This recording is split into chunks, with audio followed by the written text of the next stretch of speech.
নমস্কার বন্ধুরা, কেমন আছেন? আজকে আমি আরেকটা নতুন রেসিপি নিয়ে এসেছি। নতুন না, সবার কাছে এটা পুরনো, তবু আমার কাছে নতুন, কেন আমি এটা আগে করিনি, তাই জন্য এটা আজকে করলাম। কেমন লাগছে, কি দেখে মনে হচ্ছে? এটা হচ্ছে মটন কষা। আমি মটন কষাটা রান্না করেছি বিনা প্রেশার কুকারে, কড়াইতেই রান্না করেছি, সেটাই আমি একটু শেয়ার করলাম। প্রথমে আমি মাংসটাকে মাখিয়ে রেখেছিলাম রাত্রিরে, পেঁয়াজ, আদা, রসুন, লঙ্কা দিয়ে ভালো করে তেল দিয়ে মাখিয়ে রেখেছিলাম। তারপরেও সকালে আমি ঠান্ডা করে তার মধ্যে 1 চামচ আদা, জিরে, ধনে, লঙ্কার গুঁড়ো, গোলমরিচের গুঁড়ো দিয়ে ভালো করে আবার মাখিয়ে কিছুক্ষণ রেখে দিলাম। কিছুক্ষণ রাখার পরে এটাকে একটু রাখলাম আধ ঘন্টা। তারপরে আমি কড়াইতে তেল নিলাম, তেল দিয়ে গরম করে 2টো তেজপাতা, দারচিনি, লবঙ্গ, এলাচ দিয়ে গরম করে তার মধ্যে আমি মাংসটা তুলে নিলাম। এই মাংসটা শুধু ভালো করে কষতেই হবে, এতে তেমন কিছু আর দেবো না, সব কিছু দেওয়া আছে। একটু টমেটোটা দেবো আর একটু নুন দেবো। তাই আমি ভালো করে কষছি। কষা আমার হচ্ছে, কেমন হচ্ছে, কষা হচ্ছে ঠিক মতন। আমি ঢাকবো আর কষবো, দেখবো মাঝে মাঝে কড়াইতে কেমন হয়। এর মধ্যে আমি কিছুটা টমেটো দিয়ে দিলাম, টমেটো দিয়ে ভালো করে কষতেই থাকলাম। কেমন হচ্ছে কষা, এখানে তো কোনো কিছু দেওয়ার নেই, সেই জন্য কষেই যাচ্ছি শুধু। আবার ঢেকে রেখে দিয়ে কিছুক্ষণ কষা পরে আমি আবার 2 চামচ নুন দিলাম।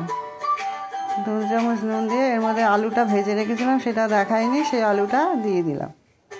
দিয়ে ভালো করে রান্না করছি ঢেকে ঢেকে। তার মধ্যে আর কটা টমেটো দিলাম, তাতে আরও 4টে লঙ্কাও দিয়েছিলাম, পাকা লঙ্কা, কাঁচা লঙ্কা মিশিয়ে। কেমন লাগছে দেখতে, বোঝা যাচ্ছে আমি যে লঙ্কা দিয়েছি।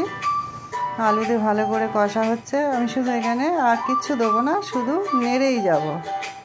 ভালো হচ্ছে তো দেখতে, রঙও বেরিয়ে গেছে, তেলও ছেড়ে দিয়েছে। এরকম লাগছে, কত সুন্দর হচ্ছে নাড়া। এখানে ভালো করে কষতে কষতে দেখুন আমার রান্নাটা প্রায় কষা হয়ে এসছে। আমি আর এক গরম জল বসিয়েছিলাম 2 বাটি, সেই জলটা আমি দিয়ে দিলাম এর মধ্যে। গরম জল দিয়ে ভালো করে আবার ঢেকে রেখে দেবো। ফুটে উঠলে, শুকিয়ে আসলে তারপরে আমি সেই পর্যন্ত আমি অপেক্ষা করব। দেখুন এইভাবে ফুটছে, আমি আবার ঢেকে রেখে দিলাম।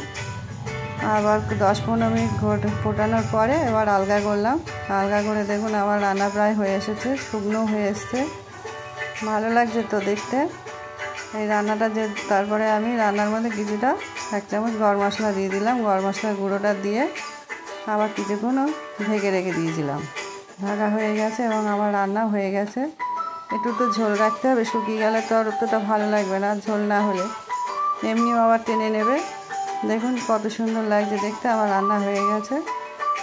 এই রান্নাটা যদি আপনাদের পছন্দ হয়ে থাকে, একটু সাবস্ক্রাইব হবেন আর একটু লাইক, কমেন্ট, শেয়ার করে দেবেন। আর ভালো থাকবেন, সবাই সুস্থ থাকবেন। ঠিক আছে, কেমন হয়েছে রান্নাটা? ভালো লাগছে? ভালো লাগছে নিশ্চয়ই, দেখতে ভালো হলে সবারই ভালো লাগবে। ঠিক আছে, রাখলাম।